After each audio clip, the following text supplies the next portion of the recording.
Are you ready to take your skills to the next level? With Pragmatic Works Seasoned Learning Pass, you can access our very best training offerings to upskill and succeed in your field. You'll receive full access to our on-demand learning courses, updated course labs and files, and a learning concierge to guide you through the process. But that's not all. You'll also have unlimited enrollment in any of our week-long public boot camps, giving you the opportunity to learn alongside peers in an immersive, hands-on environment. Plus, with 3 hours of one-on-one private virtual mentoring, you'll have all the support you need to succeed.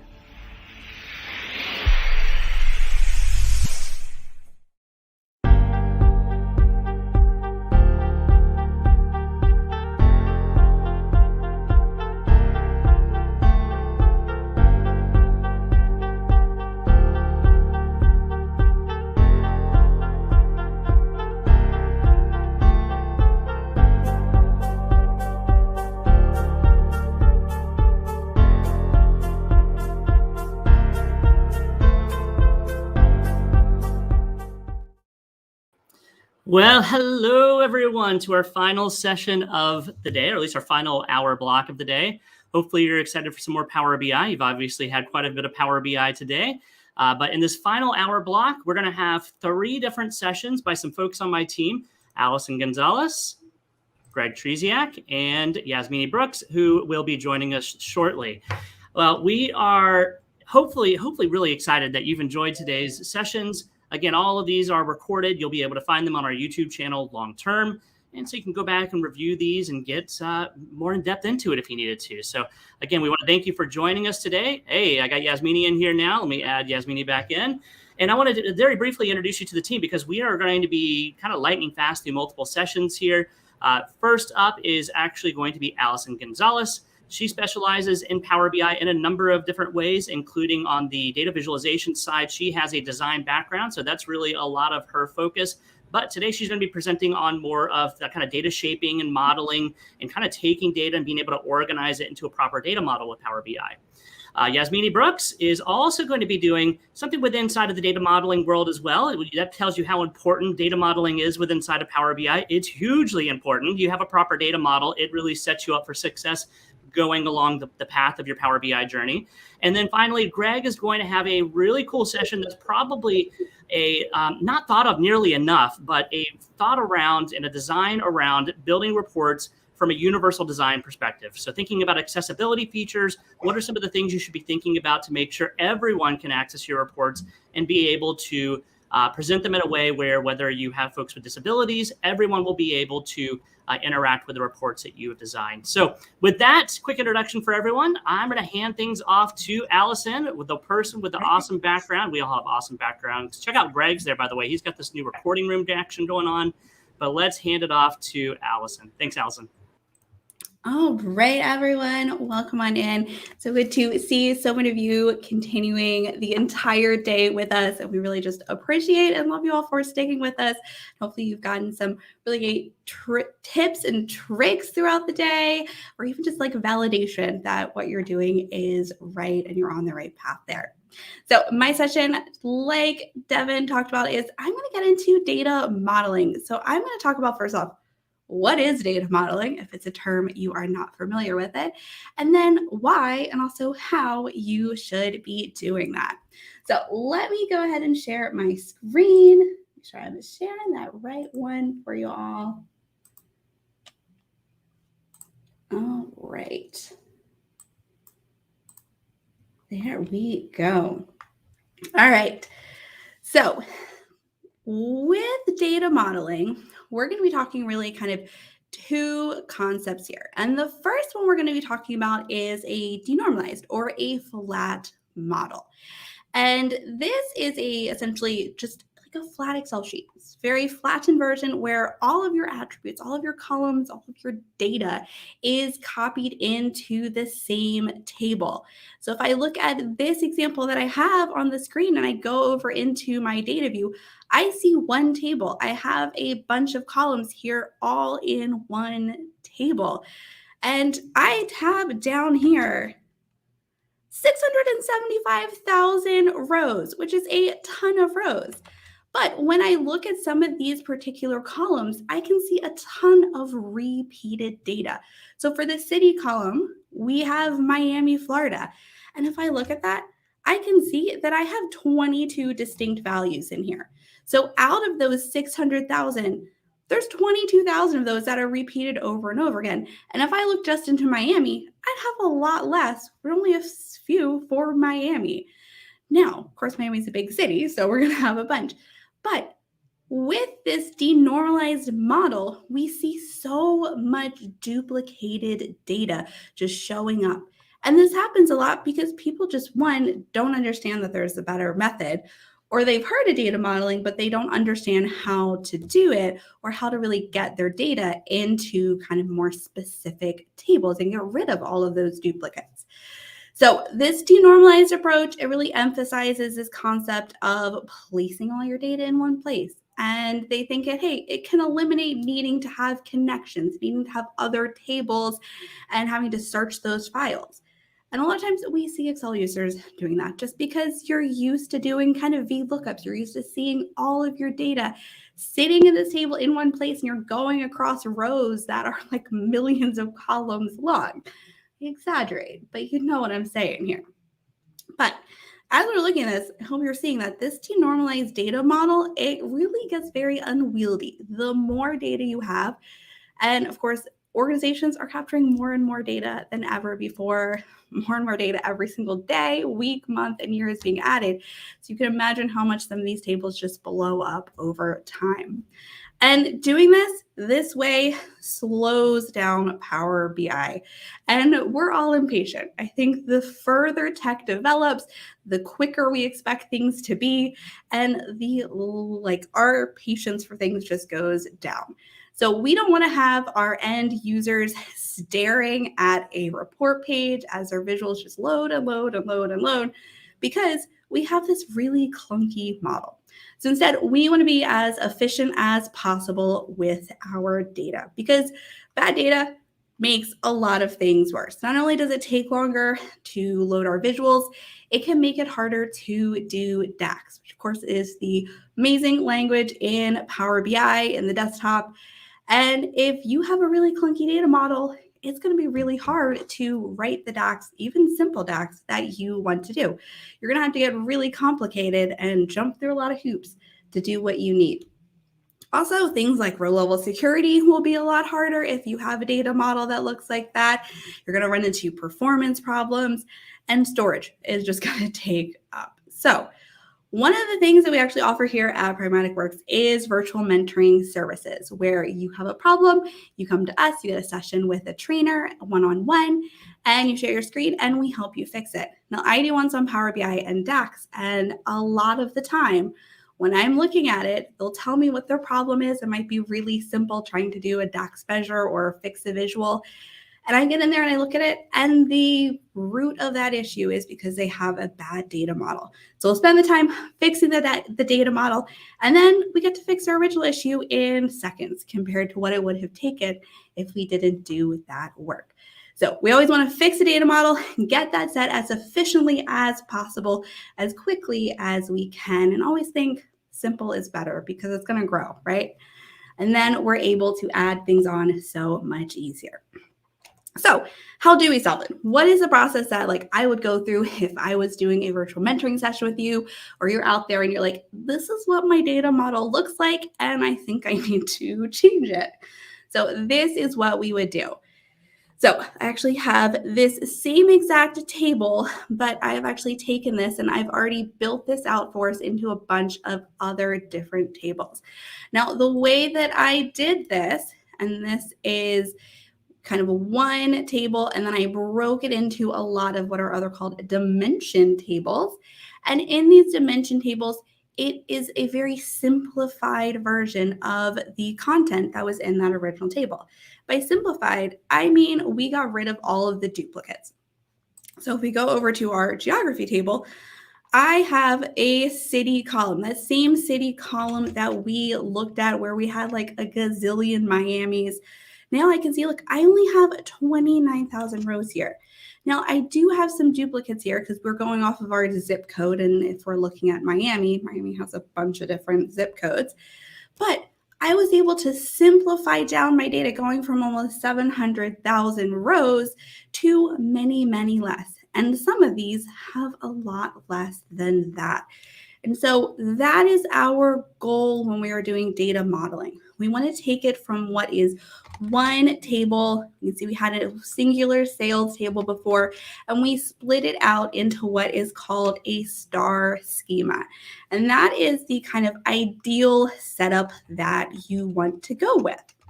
So inside of our star schema, we can see this is our original table right here. And this table is called a fact table. Because on our fact table, this is where we are capturing every instance of what we're measuring with our data and with this report. So if it was a sales table, every single time we're making a sale, we're capturing a new line of data. So our sales table, it's got those almost 700,000 rows there because we were capturing every single sale, and every year we're going to get more sales. It's going to add on to this table, and it's just going to keep growing and growing. Now, we separated out all of what are called our dimensions. I'm going to change this over to red. And in our dimensions, these are all of our subject-specific content. So we separated out all of the columns from the fact table that were alike, and we kind of grouped them all into their own tables. So I took everything that was geography related out of the main table. I took everything that was related to the products, everything related to the campaign, to the customers. And I also added in a date table, because I would argue that every good data model needs a date table. Sure, I didn't swap those words around there. But all of these dimensions, you can see we slimmed them down. We got rid of all of that duplicate data, and we can see that we now have a 1 on this little squiggly line that is connecting us over. Now, this is our relationship. Because when we are separating out our flat table and putting it into a bunch of other ones, we need to have relationships between those tables so that they can communicate.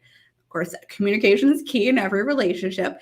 So we need to be able to talk from one table to the other. So that way our sales table could still use the product information, or it could use the geography information or the customer information. So we have to set up a relationship between there.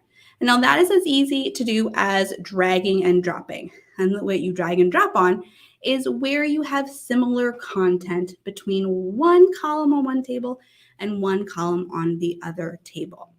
Now, between those columns, you're going to have different quantities of that. Now, if we think about our geography table, we have kind of one instance on the geography table, which I put it off of a geography key. So we have a key that is identifying, hey, this instance, this one row of data is only going to happen one time. This city reference with this zip code, that's only going to happen one time. And so this is the geography key 1. Here's geography key 2. Now that's only happening one time. We've simplified it down on our dimension table. But when we get back over to our sales table, we're going to see that happening a ton of times. You're going to see that many times. And that is where you have this little asterisk showing up over here. So what we have created for this process, for this star schema, we have set up what are called one-to-many relationships. It's literally one-to-many. Sometimes you'll also see it written just like one-to-many. Either one is fine. And this is the ideal relationship that you want to have when you are connecting and building relationships between your table. You can, of course, have what is called a one-to-one or a many-to-many. There's situations where those are appropriate, but a one-to-many is the ideal one to have. It's one you always want to strive for. So this is data modeling in a nutshell.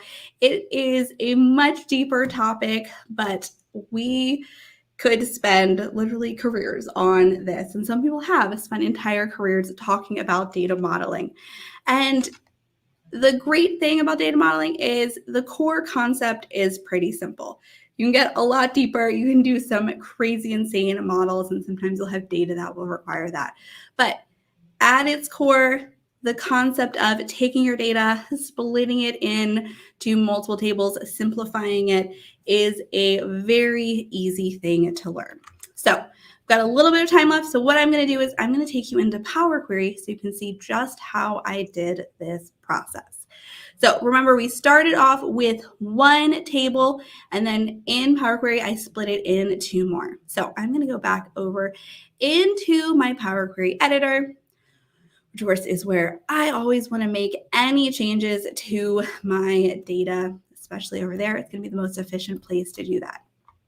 So what I did over here, I have my sales table, and this is my original table. It had all of my columns. If I go back up in my apply step to my source, I can see I've got 19 columns originally in here. Now, what I did on here is I made all of the changes that were kind of universal to this data set that was like, you know what, I need to change these header names, I need to adjust this, I need to adjust that. Did all of that to this main table. Then, once I did the cleanup steps on this main table, I then went over and I duplicated that. Now, a duplicate versus reference conversation, that is for another day. But for this one, we did a duplicate. And with duplicate, that gives you an identical copy. And I hit duplicate 1, 2, 3, 4 times to get all of my dimension tables. Once I had those duplicated, they looked identical. I had all of the things that were done to that data, all of the original columns, everything looked the same. Now, here is where we made the changes. So it's very key when you're making these tables. The whole point is to only get the data that you want, specific related to that topic in that table. So went up to my favorite choose column button. We're just going to look at it real quick. And went through and we were able to just select the ones I wanted. Unchecked all of those other ones and only kept the things related to the products or the customer, the campaign, geography. Whichever one I was on, I went through and just picked those columns. Then after I got that done, I went through and I removed all of my duplicates. And this step is the key to getting rid of all of those extras that exist in there. Of course, if we went over to our geography table, we can see for that remove duplicate step, we did that over and we have multiple instances of our city, but we only have one instance of each zip code. Now, there also could be other steps you need to do to get every individual dimension table ready to go. So you'll see between this one and the last one I was on, I had to do different cleanup steps. Sometimes you just bring it over and you're good to go. Other times, like for this geography table, you might need to do some extra things, add in extra columns. I didn't actually have a geography key.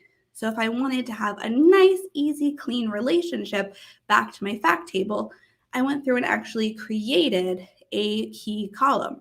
I did that by cleaning things up, organizing it. I sorted my rows so that way my zip codes were all in order. I got rid of my duplicates. And then I was able to add this index column right here. And you're able to do that in your add column ribbon. So in that add column ribbon, you're able to go in, you've got your index column right there. So now I have this nice clean column. My problem, of course, is that I have this nice clean column here on my dimension table, but it's not back on my original. So what you need to do if you add anything onto your dimension tables that you need, like a key column, back on your main table, all you have to do, go back to that main table, and then you are just going to merge that on in. So you can see over here, I brought in that key column so that way I would be able to match off of it. So very simple concept. You start with your flat table. You think before you act. Key concept there. Decide what dimensions you have, what they're going to look like, what columns should probably go in each one. Duplicate that main one so that way you have all of those columns there. Clean it up, add anything else extra in, do a merge back to get that column over if you need to. And then, of course, don't forget your date table. So we like to add in this great, easy, quick date table. And this is one that is created by Devin Knight, who led us off today. So he has a great blog on it. It is super easy to bring it over. So you have this function, you just enter the dates you want for that date table, hit invoke, and boom, you got a date table. Of course, you can always add additional columns onto this, but it is a great starting point if you do not already have a date column in or a date table in your model. So this is how easy it is to take a flat file and make it more efficient and easier to use and understand. We have multiple courses that cover this much more in depth. So you can like hours of content about data modeling, going over a lot of different scenarios that you could run into and will help you fix. So definitely take advantage of that free day tomorrow if you're not already a member on our ODL. And it can walk you through this much slower and much more in depth. So you can go through a lot of different scenarios there. All right, so next up is Yasmini. She is going to be talking about some really awesome things. So as she gets set up, I think, Devin, you're launching another commercial just so she can get in and get situated. Absolutely, and you brought up virtual mentoring. Let's tell them a little bit about it. Do you have a problem that's holding you or your team back? Look no further than our virtual mentoring program. Our team of on-demand experts specialize in Power Apps, Power BI, Power Automate, Power Virtual Agents, and the Azure Data Stack. We can teach you how to solve your problems by walking you through them step by step. With sessions ranging from as little to 30 minutes to as long as 2 hours, you can get the guidance you need to overcome your roadblocks and build your knowledge base.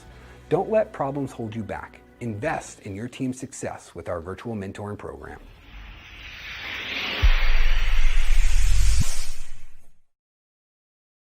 All right, I want to welcome Yasmini into the session. I will also share a little bit about, you heard Allison mention and remind us about the 24 hours of free access to our on-demand learning. I'll give you a little bit more info on that here in a little bit as well. But just keep that in mind. That starts at midnight tonight, ends midnight the following day. And so get as much as you can out of that. And Yasmini, I'm going to hand things off to you. It looks like we might need to see your screen shared still, but we are in good shape, ready to go with you. Good luck. Thank you, Devin. Hopefully everyone can see my screen now. So I'm actually going to pick up on what Allison was telling you about, and you might listen to me copying exactly some of her words. So I'm going to start with this short presentation, and we have this blank space, and it is more difficult with a bad data model. So if I ask you, what is the answer for this? We can start and we can say as many things as we want. So DAX is going to be more difficult with a bad data model, same for row level security, same for tuning, performance tuning, for storage, and so on. So we can say that everything is more difficult when we don't have a good data model. And what I'm going to show you now is how actually the data model is going to play a role in your visuals.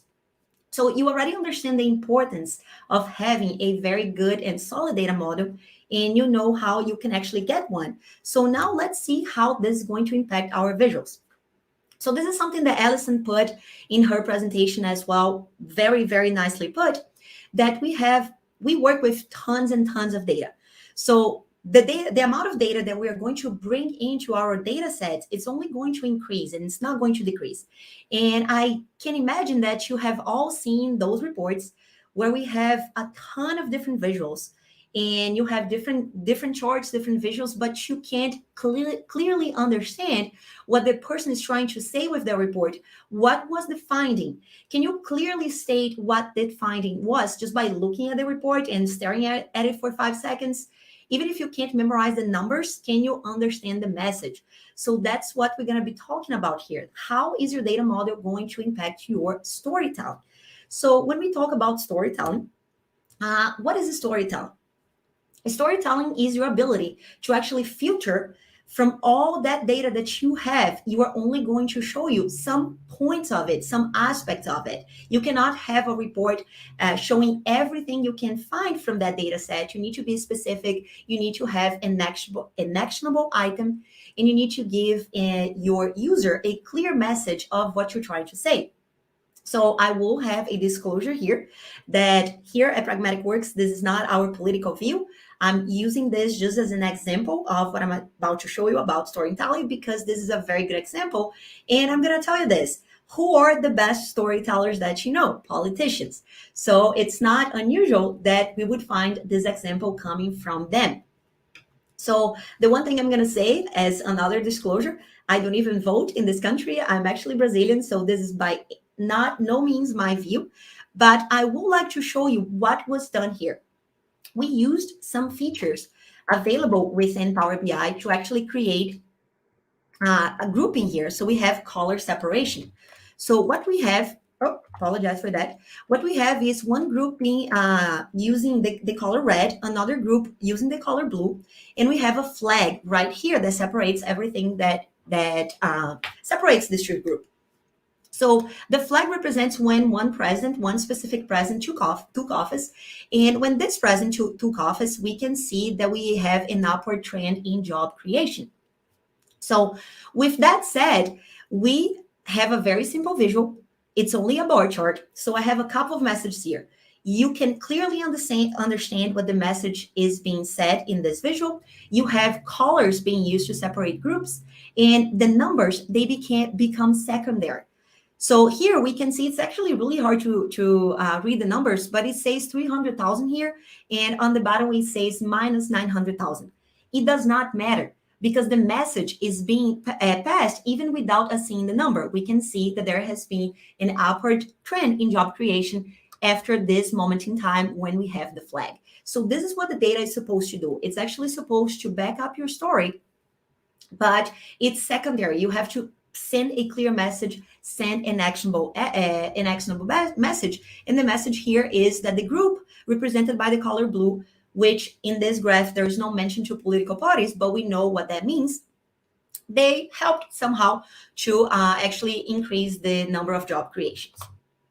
So this is going to bring us to another discussion. When we have those pages filled with visuals, we do not take any of that into our long-term memory.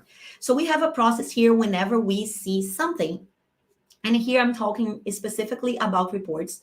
And whenever we read something, whenever we see something, we are going to actually discharge, and you can see that 99% of the information, because our brain cannot process all of that, and a lot of it's not going to make sense. So if we can create patterns and actually try to break down the information into 3 to 5 chunks of pieces at a time, it allows us for our brain to actually understand what's being said over there. And that's exactly what that visual in the previous slide did. Instead of showing you numbers for multiple different years, he actually created 2 groups. So you can clearly understand there's 2 groups. There's something that happened here in the middle, and we have an upward trend in job creation. So it brought all that big chunk of data from multiple different years. It was job creations from 2007 to 2012. And it broke that into 3 to 5 pieces of information and created a pattern. The pattern was depicted by the different color coding that was used. Very good use of colors in that visual as well. And I have here highlighted in red that the data needs to be in the long-term memory to induce decision-making.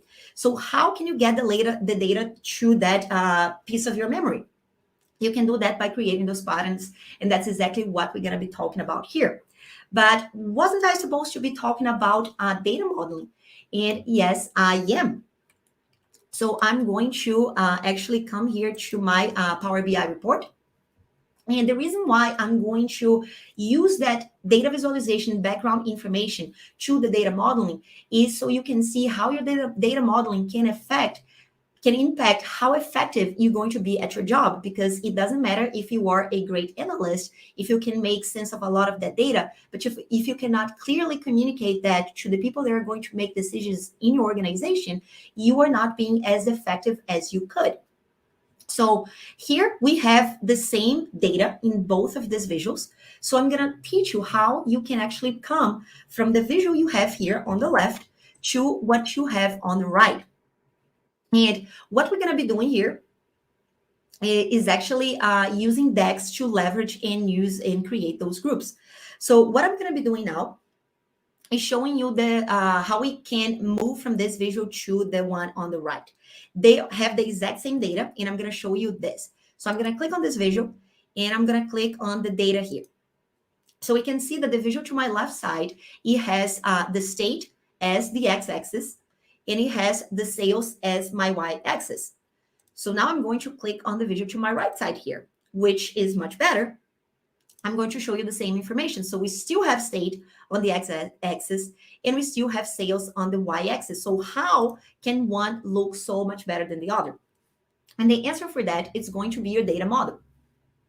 So the first thing I'm going to do is actually some adjustments to this visual. So I'm going to go ahead and select the three little dots, and I'm going to change my sort axis here. So now it's being sorted by state, and I want this to sort by sales. So I'm going to start by organizing those groups.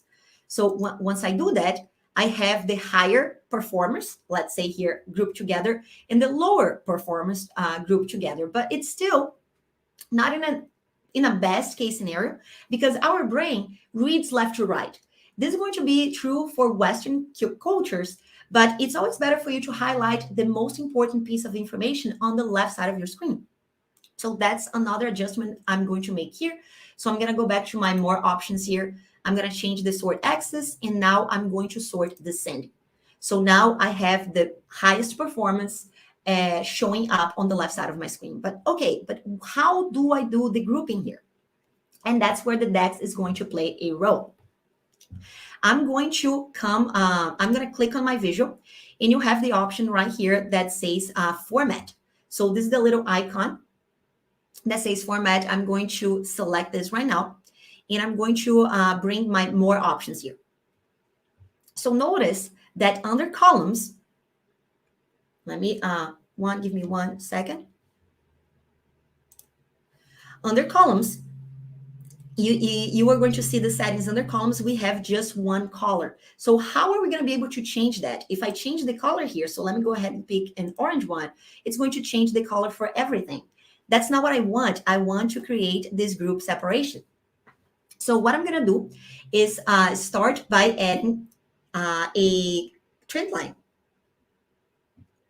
So I'm going to go to my reference line right here in the bottom. And I'm going to add a line. So I'm going to add my average line here. So I'm going to add a line. And this is going to be the type I'm going to select is going to be an average line. And I'm going to call this average line. I'm going to change the name here. And I'm going to call this my average sales. So that's going to be my average sales. And that's all I need to do for now. I'm going to add data label here. And I'm going to change the colors and the position of this average line. So I'm going to change the color to mute background noise. So I want to highlight only the 3 states that were positive here. So I'm going to select something that's very muted. So I'm going to go for gray. And I'm going to change the style. Right now, it's set to data value only. I'm going to change to both. So we're going to see the average sales plus the average sales number. And I'm going to move this from the left to the right. So just a little bit of configuration here. Same for the line. I'm going to change this blue color. I'm going to add the same gray. So we have that very muted in the background. So how am I going to change the colors now and create the group separation? So once I've done that, I'm going to go back to my columns, and we have something here called conditional formatting. So if I open my conditional formatting, and under format style, I can change this to a gradient. So once I come and I change this to a gradient, I have an option here that asks me, what field should we base this on? And this is where the data model is going to play a role. So I'm going to select my a measure, and we have a measure right here. I'm going to show you this measure in just a little bit, but just so you can understand the power of the data model here. So I'm going to open my measure, and I have created one that's called greater or lower, sales greater or lower. So that's the one I'm going to select. And I'm going to select a minimal value here. The minimal value is going to be my gray. I'm going to pick this one. I think that's what I have in the other slide. But if it's not exact same tone, that should be fine. You are going to get the idea. And for the highest number, I'm going to pick the orange one. So once I've done that, I can go ahead and press OK. And you can see that we have the graph looking very, very similar now. So I'm going to just do some more changes here. I'm going to actually remove my legend. It's going to be under legend. So right here, off, turn that off. So they look pretty similar now. So now let's understand what I just did. I'm going to go back to my data, and under measures, I'm going to open that measure I told you about, sales greater or lower. Let me expand this DEX calculation so we can discuss this a little bit further. This measure you create when you are working on your data modeling phase, okay? So that's when you create all your measures, and this one is called sales greater or lower. This is an if function, okay? So we can see here, this is an if function, and it's a very simple one. So what we have done is we created a measure that's called sales. And another thing interesting about DEX is that you can create multiple measures and you can leverage them in one another. So this is something that's going to actually make your life easier because you don't have to write very complex, very complicated DEX functions. You can create simple ones. For example, just the sales, which is going to be a sum of my sales. I can create another measure that's going to be my average state sales, which is another simple measure. You are going to use the average function. And these measures you can see right here. So I have my sales. You can see that measure right here with my cursor. Right on top of my sales greater or lower, I have the sales. And the other measure we have here is the average state sales. So they were created previously. So we have average state sales and sales. And we are using them together in an if function. So I have my sales. If my sales are greater than the average, then I'm going to get a value of 1. If not, I'm going to get a value of 0. And this is why we didn't get a gradient over here. If you remember, in the column formatting, conditional formatting we did here, we used a gradient. So the expected behavior was to have a higher intensity color for the highest number, and that intensity was going to go down all the way to the lowest number. Here we only have two groups because of this measure, because this measure gives only 2 values. We have a value of 1. That means that this group here with the 3 states of California, Washington, and Arizona, they are performing above the average, meaning they were allocated the number 1. And all the other states, they were giving the number 0. So we create the color code here. So notice that we are not worried about the numbers. We can clearly see the message here now. We can see that we have 3 states. They are red, so it's drawing your attention to them, or orange, or in a color that draws the attention. They're on the left side because the most important piece of information should be there. And even if you don't remember the number, so you know that California sold over 1 million, but it doesn't matter. You know which states were your most, the states that sold more in your company. So you know which states are selling above the average, okay? So this is not the only example we can have. I have another one here that I can show you. So if I go to my next tab, I have another one, and this is actually a very, very nice one. So here, notice that the process is a little bit different. We have different data in these 2 different visuals. So in my visual to my left side, if I click to see which data I have here, I have only month name and VTB.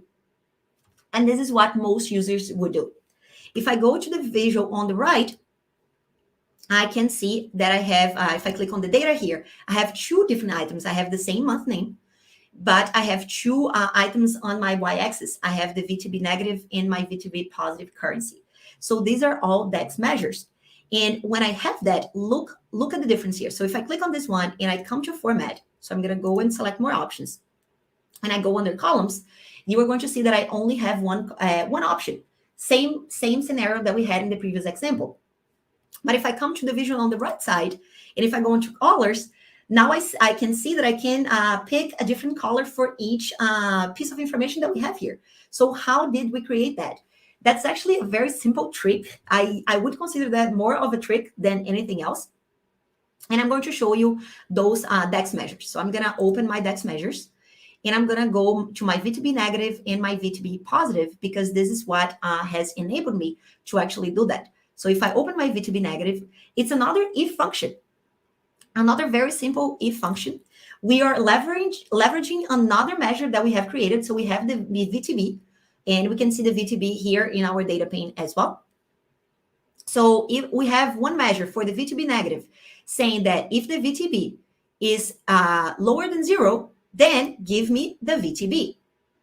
If the VTB is greater than 0, so the scenario where this is false, if this is false, give me blank. And this is the trick. For you to get the blank result, you need to add those quotation marks with nothing inside. That means you're getting nothing.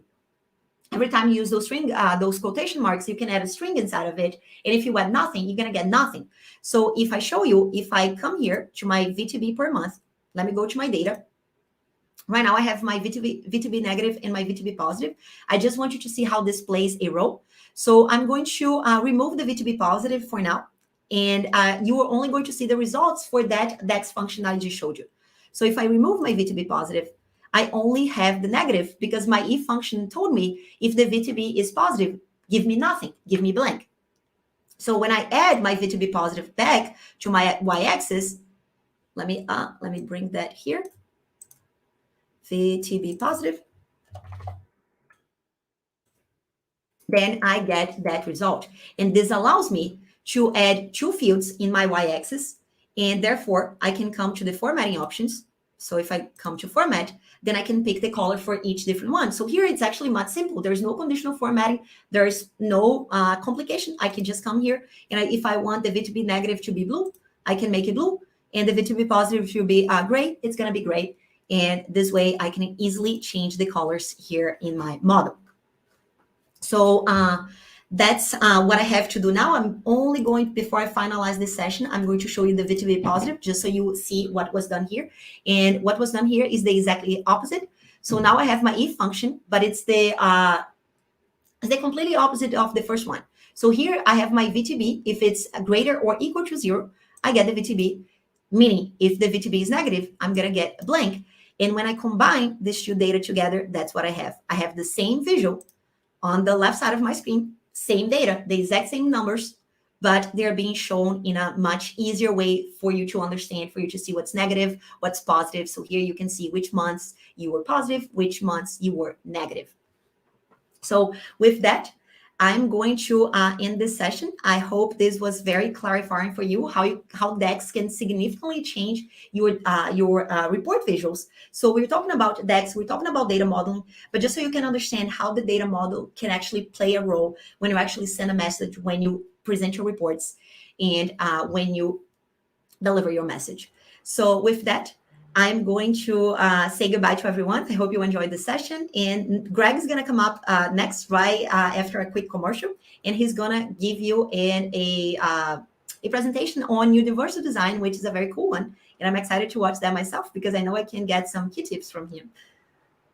Looking to increase adoption and build experts within your own team?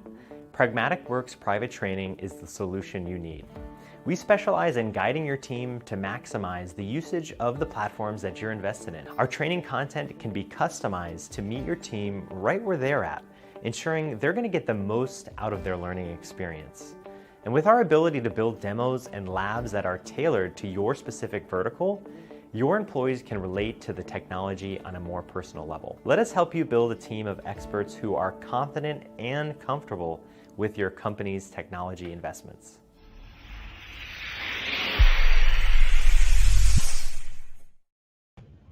Well, you just got introduced to Greg through an ad as well, but thank you for your patience through that. But Greg, we are excited. You are our final session of the day, but a really good one. I know this is one you're extremely passionate about yourself. So tell us about it, Greg. Yeah, for sure. So, I mean, to really kind of jump into things here, universal design is a concept for designing a lot of things. It really originates in architecture, but it does have a seat at the table when it comes to Power BI. The whole concept here is how can we design our reports with all of our users in mind? Now, that can range from accessibility. Someone may have a specific disability that you want to integrate into your design, thinking about all walks of users along a huge spectrum. Now, when you build out your reports this way, you end up finding that they are going to be at a much, much higher quality. And that's one content aspect we talk about in just another one of our great online learning classes on our on-demand learning. So you can check out Universal Design. You can check out a brand new one that just dropped literally the other day, which was Mobile Mastery, how to look at Power BI in mobile. There's so much there. Let's jump into some practical examples. So today, right after this short lightning session, you can start using Universal Design methodologies in your report building. Right here, you can see I have a report. This report is from our Universal Design on-demand learning class, and this is before we touched anything, right? Built out just the base visuals, and I applied just generic report themes to it, and here's where we're at. Now, a couple of things you can immediately see right off the bat, just as we sit here. I'm looking at this report, and maybe I can kind of make out some of the zip codes over there in the top left. Let's play a little game with that just to test your sight here. Take a look at the count of dog ID. Does anyone know what borough in New York City has the most dog licenses? Give me a second. If you guess the Upper West Side, you are correct. That's the most dog licenses. This is a little dog license data set. You got Chihuahuas, you name it. Now, just looking at this, I can already tell that the fonts are nowhere where I need them to be. First things first, I want to go in and edit these fonts so they're a more applicable size. Now, another component to Universal Design is in some cases, depending on what is the scope of your report, there even could be some legal requirements that are mandated with visibility and accessibility. Things like Section 508, web content accessibility guidelines, and there's even guidelines associated with the European Union. So general rule of thumb, if you want to stay on the safe side here, is 14-point bold or 18-point regular font. So I'm going to go in here to this visual, and let's just edit that out real quick. All right, I'll click on add or remove my visual elements here. More options. As you can see, I've got the on object interaction feature on. I'll explain why I keep that on in just a moment here. But I can go into y-axis, and I can up these values to, let's go with that 14-point bold. Now I'm just going to make that brief change here, but you can immediately see that there is a huge difference just in visibility. Now, it may not be something you are necessarily accustomed to. However, when you're looking at this, it probably stands out to you. And if it stands out to you, it stands out for a lot of users. Think about just general aging. By the time someone reaches 45 years old, their vision requirement is actually heightened to a certain level. One thing we discuss in the Universal Design class here on our on-demand learning. Now, that's fonts. My pro tip for you, our Pragmatic Works pro tip, is choose Verdana. It's usually the most accessible when it comes to vision in fonts. We talk about a lot with fonts, but keep that in mind. I do want to show you something that you can also bring into the table here, and that's by pressing Alt on your keyboard. Now you can notice here that key tips are emerging. These key tips are absolute lifesavers. I could move the mouse to the side right here and just work off of my keyboard, and I could just go ahead and work and travel through this report. It's really intuitive, really awesome. I could just go in here and press, let's say, you know what, I wanted to create a new visual. Maybe I go H for home. And now I'm going to have additional key tips that I can navigate just using my keyboard. Think about this in the terms of accessibility. Perhaps someone has a physical impairment, could be permanent, could be temporary, in which the mouse isn't accessible. Think about this. If you broke your arm tomorrow, how are you going to build out your reports? It might be a little bit more difficult, especially if it was your dominant arm. And here I could say, hey, you know what? NV, new visual, and just like that, I've popped up a new visual. And now I can hit tab and start navigating through this whole visual. I could say, you know what? I'm just a big fan of pie charts. I'm going to go ahead and zoom over to some pie charts. They're just my absolute favorite. Tap through here. Almost. There we go. And there you have it, right? And this is all done on the keyboard. For now, I'm going to go ahead and just remove this visual so we can keep exploring. Now you know a little bit about key tips, a little bit about fonts. Let's talk briefly about something that even some members of the team here at Pragmatic Works really weren't sure exactly of the true purpose. Even myself, when I experimented with alt text, I really didn't know the purpose. Now, if you click onto a visual like this one here, and you go into properties, you're going to notice towards the bottom there, you're going to see alt text. This is an alternative text description. This is actually something that's used when you have a screen reader at work. Now, here's an awesome pro tip. To get yourself to remind yourself to start using alternative text for those that need a screen reader, come on here and guess what? You have some preliminary sandboxing notes that you can build out here. You could start out with, you know what, needs work on the color contrast. And those personal notes for you can serve a great reminder of what you want to bring in. Ultimately, with alt text, what you want to have is, you could go in and say a description of the visual. This visual describes our dog ID count. All right, something along those lines. Now that'll read out to a screen reader.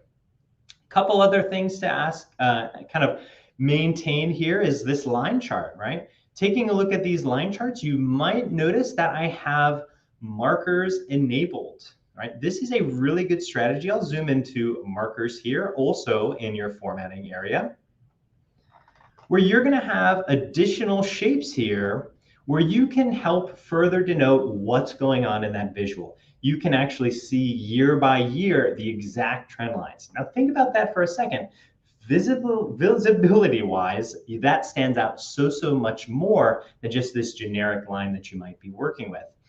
Word of caution here, there are some shapes here, like the ones down here, just some dashes and plus signs.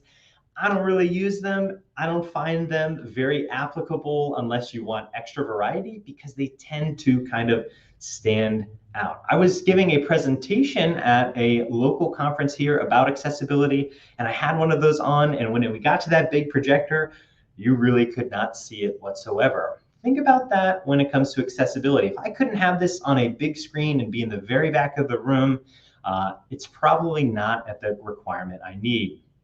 Last thing I'll show you here is a little bit about color contrast because color theory has a great spot at the table when it comes to designing. I'm going to show you a quick app here, pretty awesome when it comes to determining proper color contrast. Now this here is a simple color contrast analyzer. One reason I love this one is it has a dripper tool. You could come in here and grab certain colors and it's actually going to give you a check mark if you meet all the requirements when it comes to visibility. So I could come in here and say, you know what, I want to grab the blue over here. See if I can't get the color. Oh, over here. My other screen, of course. Let's just grab, a yellow here. All right, let's just imagine I grabbed a yellow here. I actually grabbed this from my other display, but notice here that that yellow text on a white background ain't gonna cut it. It has a very low contrast ratio. Even if I change this to yellow with that white, it is not good when it comes to visibility, so something we'd want to remove. Last thing I'll show you is an example of what your reports could potentially look like. I'll bring that up here, where you can see this has been formatted almost completely. A few little edits here that we would make for much better visibility. And just looking at this, I can immediately make out those years. I can look at the count of dog ID, you name it. And another cool thing, custom visuals. That's something I love about working at Pragmatic Works is we're going to showcase literally every single thing that we can into these reports, into these classes, so you know exactly how to tackle all sorts of problems. Speaking of that, again, I want to reiterate for everybody, we do have an awesome discount going on with our on-demand learning. Now, normally it's $495 a year, but if you're going to be using that code BLAST OFF, right? You use that code BLAST OFF, you're going to have an annual subscription for just about $247, I would say. It's half price. It's an amazing deal. It lasts you the whole year, and we have tons and tons of classes for you. Again, tomorrow is also going to be a big day for you. Tomorrow, you're going to have free access to our on-demand learning. Get in there, check out Mobile Mastery, check out Universal Design, check out all of the content that we have available for you. It's pretty awesome. I love it. And Devin, I think if you want to lead us home, I hope you all enjoyed the session. Greg, that was great. I told you ahead of time you weren't going to have time for questions, but we got a good one in here. I feel like Sure. I got to ask it to you. So this was an individual. I think some folks in the chat helped him out as well, but I have a colorblind coworker. What's the best recommendation for him to easily understand a visual? So, it's funny you mentioned this. I was just at a dinner the other day, and I was talking about an SAT class or an exam that my friend had took a long time ago. He's also color vision impaired or colorblind.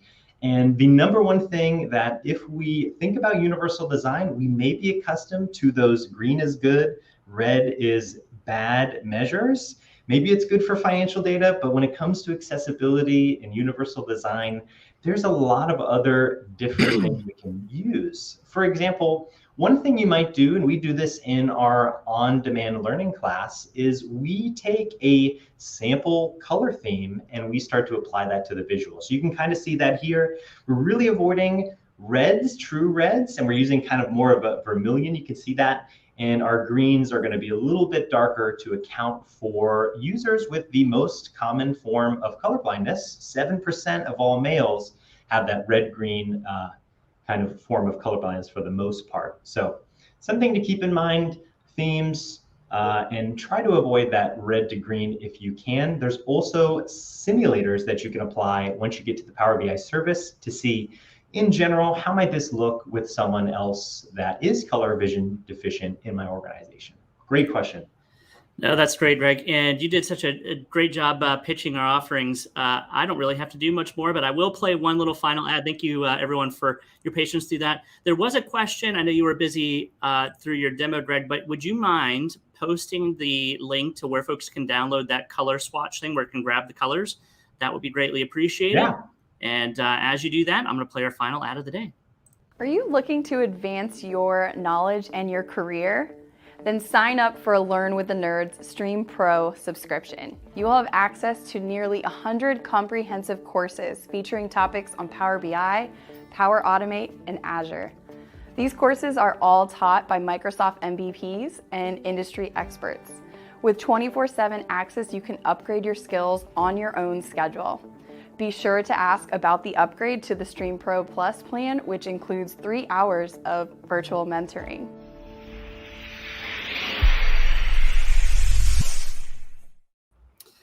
Well, again, we want to thank everyone. Marshall, our marketing director, has joined us as well. He's responsible for a lot of the organizing of what's happened today, along with Chuck, his colleague across the cube there from him. Marshall, you have been actively finding winners for the day. I thought it makes sense. Everyone should see you at the end of the day here, of course, as well. Wrap us up here. Who's the final winner of the day?